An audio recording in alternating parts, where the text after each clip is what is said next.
नमस्कार विद्यार्थी मित्रांनो, मराठी भाषा विश्व या माझ्या युट्यूब चॅनलमध्ये आपल्या सर्वांचं पुन्हा एकदा स्वागत.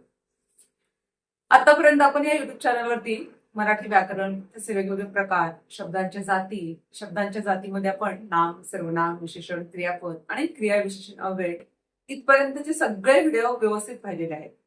आज आपण त्याचा पुढचा भाग जो आहे उभयान्वयी अव्यय, हा अव्यय याचा भाग बघणार आहोत. चला तर मग सुरू करूया. आता उभयान्वयी अव्यय म्हणजे नेमकं काय, इथून आपण सुरुवात करूया. उभयान्वयी अव्यय म्हणजे काय? उभय म्हणजे दोन आणि अन्वय म्हणजे जोडणारा. दोन शब्दांना किंवा दोन वाक्यांना जोडणारा जो शब्द असतो त्याला उभयान्वयी अव्यय असं म्हणतात. मराठी व्याकरणातील दोन किंवा अधिक म्हणजे दोन पण असू शकतात आणि अधिकही असू शकतात ते शब्द किंवा वाक्य. दोन किंवा अधिक अथवा दोन किंवा अधिक शब्द असतील किंवा वाक्य असतील, दोन्हीपैकी काहीही असतील, तर त्यांना जोडणारा जो काही शब्द आहे त्याला आपण म्हणायचं उभयान्वयी अव्यय. उदाहरण बघूया आपण इथे. हर्षदा एकाच वेळी वडे व भजी तळत होती. वडे व भजी. आता या वाक्यामध्ये व हे काय आहे? उभयान्वयी अव्यय म्हणून आलेलं आहे. ते कुठल्या दोन शब्दांना जोडते? वडे आणि भजी हे दोन वेगवेगळे शब्द आहेत. या दोन शब्दांना ते जोडण्याचं काम करते, वडे व भजी. पुढे असं एक उदाहरण बघूया. मीनूने ताटातले सगळे पदार्थ खाल्ले पण कारल्याची भाजी खाल्ली नाही. आता या ठिकाणी पण हा जो शब्द आहे हा शब्द उभयान्वयी अव्ययाचं काम करतो. मीनूने ताटातले सगळे पदार्थ खाल्ले हे एक वाक्य झालं. कारल्याची भाजी खाल्ली नाही हे दुसरं वाक्य झालं. या दोन वाक्यांना जोडण्याचं काम पण ह्या शब्दाने केलेलं आहे. म्हणून पण हा शब्द या ठिकाणी काय होतो? उभयान्वयी अव्यय होतो. आता असेच आपण ह्या उभयान्वयी अव्ययाचे अजून काही उदाहरणं बघूया की जेणेकरून तुम्हाला उभयान्वयी अव्यय म्हणजे नेमकं काय हे स्पष्टपणे कळेल. मी भात शिजवला आणि आमटीला फोडणी टाकली. भात शिजवला, आमटीला फोडणी टाकली आणि या उभयान्वयी अव्ययानं ते जोडलेलं आहे. आज मी बाजारातून गहू, तांदूळ अन बाजरी विकत आणली. आज मी बाजारातून गहू, तांदूळ अन बाजरी विकत आणली. गहू, तांदूळ, बाजरी ह्या जोडण्याचं काम जे आहे ते अन या शब्दाने केलेलं आहे. स्वराने नृत्य केले शिवाय गाणेही गायले. शिवाय स्वराने नृत्य केलं, गाणे पण गायले. ह्या दोन वाक्यांना जोडणारं काम केलेलं आहे शिवाय. कल्पनाने गाण्याचा खूप रियाज केला म्हणून तिचे गाणे छान झाले. म्हणून पावसाला सुरुवात झाली आणि मोर नाचायला लागला. पावसाला सुरुवात झाली, मोर नाचायला लागला. दोन वेगवेगळे वाक्य आहेत, त्यांना जोडण्याचं काम, एकत्र आणण्याचं काम आणि या उभयान्वयी अव्ययानं केलेलं आहे. शाळेची घंटा वाजली अन मुलांचा किलबिलाट सुरू झाला. या ठिकाणी अन. आता असे हे उभयान्वयी अव्ययाचे काही प्रकार आपण बघूया. उभयान्वयी अव्ययाचे मुळात जे आहेत ते मुख्य असे दोन प्रकार आहेत. एक आहे प्रधानत्व सूचक उभयान्वयी अव्यय आणि दुसरा आहे गौणत्व सूचक अभयान्वयी अव्यय. प्रधानत्व म्हणजे काय की मेन, प्रधान म्हणजे मेन वाक्य जे आहे, आणि गौण म्हणजे काय की थोडस कमी दर्जाचं गौण वाक्य आहे. तर हे दोन जे आहेत उभयान्वयी अव्ययाचे प्रकार आहेत, प्रधानत्व सूचक आणि गौणत्व सूचक. म्हणजे कुठला अव्यय प्रधानत्व दाखवतं, मुख्यता दाखवतं, आणि कुठलं वाक्य जे आहे ते कमी महत्वाचं असं दाखवतं, तर ते अव्यय या ठिकाणी आपल्याला बघायचे आहेत. आता या ठिकाणी प्रधानत्व सूचक जे आहे, प्रधानत्व सूचक, या प्रधानत्व सूचकाचे सुद्धा चार प्रकार आहेत. त्यामध्ये समुच्चय बोधक उभयान्वयी अव्यय, न्यूनत्व बोधक उभयान्वयी अव्यय, विकल्प बोधक उभयान्वयी अव्यय आणि परिणाम बोधक उभयान्वयी अव्यय. समुच्चय म्हणजे कुठल्या तरी एखाद्या गोष्टींचा समुच्चय एकत्र येणे, त्याला म्हणायचं समुच्चय बोधक. न्यूनत्व म्हणजे काय की कुठेतरी काहीतरी कमीपणा, नकार असं दाखवलेलं असतं. विकल्प म्हणजे हे किंवा ते दोन्हीला काहीतरी पर्याय दाखवलेला असतो. आणि परिणाम म्हणजे एखाद्या गोष्टीचा परिणाम. तर ह्या सगळे जे आहेत चार प्रकार, या चार प्रकारांमध्ये वेगवेगळी अव्यय असतात. आता ती नेमकी कोणती अव्यय असतात ती आपण बघूया. आता आपण बघितलं की हे प्रधानत्व सूचक अव्ययाचे प्रकार आहेत. दुसरा प्रकार आपण बघितला होता गौणत्व सूचक, त्याचेही प्रकार आहेत. आपण एक एक करून सगळे प्रकार बघणार आहोत. गौणत्व सूचकचे काय प्रकार आहेत? स्वरूपबोधक, कर्णबोधक, उद्देशबोधक आणि संकेतबोधक. स्वरूपबोधक, कर्णबोधक, उद्देशबोधक आणि संकेतबोधक उभयान्वी अव्यय. म्हणजे मूळ जे उभयान्वी अव्यय आहे त्याचे दोन प्रकार आहेत. प्रधानत्व सूचक उभयान्वी अव्यय, गौणत्व सूचक उभयान्वी अव्यय. प्रधानत्व सूचक उभयान्वी अव्ययाचे पुन्हा चार प्रकार आहेत आणि हे जे चार प्रकार आहेत हे कशाचे आहेत? गौणत्व सूचक उभयान्वी अव्ययाचे. आता प्रधानत्व सूचक उभयान्वी अव्ययाचे कुठले प्रकार आहेत आणि प्रधानत्व सूचक उभयान्वी अव्यय म्हणजे नेमकं काय हे आपण या ठिकाणी समजावून घेऊया. ज्या उभयान्वी अव्ययाने जोडणारी वाक्य एकमेकांवर अवलंबून नसतील, म्हणजेच दोन्ही वाक्य अर्थदृष्ट्या स्वतंत्र किंवा संपूर्ण म्हणजे प्रधान असतील, जसं मी तुम्हाला मगाशी सांगितलं की प्रधान असतील म्हणजे मेन असतील, तर अशा शब्दांना, अशा उभयान्वी अव्ययांना काय म्हणायचं? तर प्रधानत्व सूचक उभयान्वी अव्यय. आता या दोन गोष्टी महत्वाच्या आहेत.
ताईच्या पायाला थोडे लागले होते, बाकी सर्व खुशाल आहे.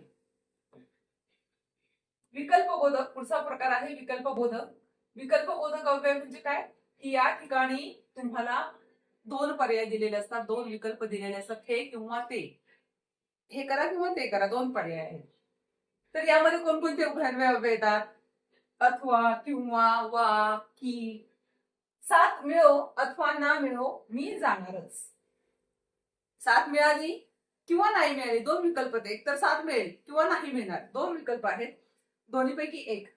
विचार कर वा ना कर, विचार कर किंवा नको करू, दोन्ही विकल्प तुझ्याकडे आहेत. तुम्ही चहा घेणार की कॉफी, आपण पाहुण्यांना आल्यावर विचारतो, पाहुणे तुम्ही काय घेणार, चहा की कॉफी. मग हे की जे आहे आपण काय केलेलं आहे, त्यांना विचारले, म्हणजे चहा आणि कॉफी हे दोन पर्याय, दोन विकल्प आपण त्यांच्या पुढे मांडलेले आहेत, त्यापैकी कोणता घ्यायचा हा त्यांचा प्रश्न आहे. तुला संपत्ती हवी की सुख, दोन विकल्प आहेत, दोन पर्याय आहेत, एक तर संपत्ती किंवा सुख, दोन्हीपैकी एक, तुम्ही कुठलाही घेऊ शकता. तुला प्रत्यक्षात भेटेल किंवा पत्राने कळवेल, दोन्हीपैकी एक. पुढचा प्रकार आहे विकल्प बोधक झाल्यानंतर परिणाम बोधक. आता जसं मी मगाशी सांगितलं की वाक्याच्या जे काही शब्द आहेत त्या शब्दामध्ये त्याचा अर्थ लपलेला असतो. परिणाम, एक वाक्य दुसऱ्या वाक्याचा परिणाम सांगत असतं. परिणाम बोधक उभयान्वयी अव्ययामध्ये दुसरं वाक्य हे पहिल्या वाक्याचा परिणाम असतो, म्हणजे एखादी घटना घडलेली आहे ती का घडली आहे याचा परिणाम दुसऱ्या वाक्यामध्ये दाखवलेला असतो. म्हणून, सबब, यास्तव, तेव्हा, हे सगळे काय आहेत, परिणाम बोधक उभयान्वयी अव्यय आहेत. त्याची बस चुकली, त्याची बस चुकल्याचा परिणाम काय झालाय, त्याला शाळेत यायला उशीर झाला. म्हणजे पहिलं वाक्य आहे, हे पहिल्या वाक्याचा परिणाम दुसऱ्या वाक्यात झालाय. बस चुकलीये म्हणून त्याला यायला उशीर झाला. मला काल ताप आला, सबब मी शाळेत काल गैरहजर राहिलो. काल त्याला ताप आला होता, याचं कारण, याचा परिणाम काय झालाय की त्याला तो काल शाळेमध्ये येऊ शकला नाही, तो गैरहजर राहिलेला आहे. त्यांनी मला मारलं याकरता मी त्यांच्याशी बोलत नाही. त्यांना मारण्याचा काय परिणाम झालेला आहे, त्यांनी बोलणं बंद केलेलं आहे. त्याने आपले आयुष्य खर्च केले तेव्हा त्याला हे वैभव प्राप्त झालं. त्यानं त्याचं आयुष्य खर्च केलं, याचा परिणाम काय झालाय, त्याला ऐश्वर्य प्राप्त झालं, वैभव प्राप्त झालेला आहे. म्हणजे या ठिकाणी पहिल्या वाक्याचा परिणाम दुसऱ्या वाक्यामध्ये दाखवलेला जातो. अशा अव्ययांना, अशा उभयान्वयी अव्ययांना परिणाम बोधक उभयान्वयी अव्यय असं म्हणतात. म्हणजे फार असं वेगळं लक्षात ठेवायची काहीच गरज नाही आहे, वाक्यामध्ये सगळं आहे. आता पुढचा प्रकार आहे गौणत्व दर्शक उभयान्वयी अव्यय. पहिला प्रकार आपण पाहिला होता प्रधानत्व सूचक उभयान्वयी अव्यय. आता हा दुसरा प्रकार आहे गौणत्व दर्शक. गौण म्हणजे थोडासा कमी महत्वाचा, प्रधान म्हणजे एकदम महत्वाचा, जो काही मुख्य आहे. उभयान्वयी अव्ययाने जोडणाऱ्या दोन वाक्यापैकी एक वाक्य प्रधान आणि दुसरं वाक्य हे गौण असतं. ज्यावेळेस आता वाक्याचे प्रकार आपण शिकणार आहोत त्यावेळेस या गोष्टी तुम्हाला जास्त डिटेलमध्ये कळणार आहे. प्रधान वाक्य म्हणजे काय, गौण वाक्य म्हणजे काय, त्यामध्ये संयुक्त वाक्य, मिश्र वाक्य, केवल वाक्य, हे सगळे वाक्यांचे प्रकार जे आहेत हे सुद्धा आपण शिकणार आहोत. पण या ठिकाणी आले म्हणून मी ओघाने सांगितलं की हे जे काही गौणत्व दर्शक उभयान्वयी अव्यय असतं यामध्ये दोन गोष्टी महत्वाच्या ठेवायच्या, लक्षात ठेवायच्या. एक म्हणजे त्यामधलं एक वाक्य प्रधान असतं आणि दुसरं वाक्य गौण असतं, आणि दुसरं म्हणजे हे मिश्र वाक्य असतं, म्हणजे एक वाक्य दुसऱ्या वाक्यावरती काय असतं, अवलंबून असतं. उभयान्वयी अव्ययाने जोडणाऱ्या दोन वाक्यापैकी एक प्रधान वाक्य दुसऱ्या वाक्यावर अवलंबून असतं, आणि ते दुसरं वाक्य काय असतं तर ते गौण असतं, म्हणजे कमी महत्वाचं असतं. एक प्रधान असतं, दुसरं गौण असतं. गौण वाक्य हे प्रधान वाक्यावर अवलंबून असतं, आणि हे वाक्य काय आहे, मिश्र वाक्य असतं, मिश्र स्वरूपाचे वाक्य असतं. आता ह्या गौणत्व दर्शक जी उभयान्वयी अव्यय आहे यामध्ये सुद्धा चार प्रकार आपल्याला बघायला मिळतात. त्यामध्ये स्वरूप बोधक, कारण बोधक, उद्देश बोधक आणि संकेत बोधक. इथेही नावातच सगळं आहे. स्वरूप बोधक म्हणजे एखाद्या गोष्टीचं स्वरूप तुम्हाला त्या वाक्यावरनं कळतं, काय आहे त्या वाक्यात त्याचं स्वरूप तुम्हाला त्यावरनं कळतं. कारण बोधक, कारण कळतं, एखाद्या वाक्याचं कारण दुसऱ्या वाक्यामध्ये दिलेलं असतं. उद्देश बोधक, एखादी गोष्ट केलीये त्याचा उद्देश काय होता हे आपल्याला सांगण्याचं काम करतं. आणि संकेत बोधक, संकेत दिलेला असतो, जर असं झालं तर, हा काय आहे, संकेत आहे, किंवा आपण त्याला अट असं म्हणू शकतो. म्हणजे या ठिकाणी स्वरूप बोधक, कारण बोधक, उद्देश बोधक आणि संकेत बोधक हे चार गौणत्व सूचक उभयान्वयी अव्ययाचे प्रकार आहेत. स्वरूपबोधक स्वरूप दर्शक उभयान्वयी अव्ययामुळे प्रधान वाक्याचं स्वरूप गौणत्व वाक्यामुळे कळतं. प्रधान वाक्याचं काय स्वरूप आहे हे कशामुळे कळणार आहे आपल्याला? गौणत्व जे गौण वाक्य आहे त्या वाक्यामुळे कळणार. या ठिकाणी दोन वाक्य असतात, एक प्रधान आणि दुसरं गौण. मग प्रधान वाक्याचं जे स्वरूप आहे ते आपल्याला गौण वाक्यामुळे कळणार आहे. कसं? म्हणजे, की, म्हणून, जे इत्यादी हे उभयान्वयी अव्यय आहे की जे आपल्याला हे स्वरूप कळण्यासाठी मदत करणार आहे. 12 वस्तू म्हणजे एक डझन. 12 वस्तूंचं स्वरूप काय आहे हे तुम्हाला कशामुळे कळणार आहे? म्हणजे एक डझन.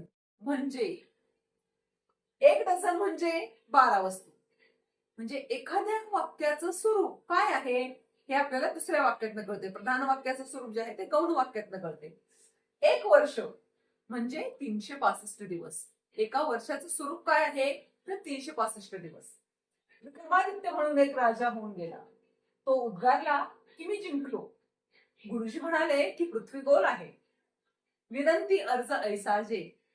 आता या ठिकाणी म्हणजे, म्हणून, की, जे हे जे काही अव्यय आहेत हे अव्यय आपल्याला काय करतात की एखाद्या गोष्टीचं एखाद्या वाक्याचं स्वरूप दाखवण्याचं काम करतात. असे जे काही वाक्य आहेत त्यांना जोडण्यासाठी ही वाक्य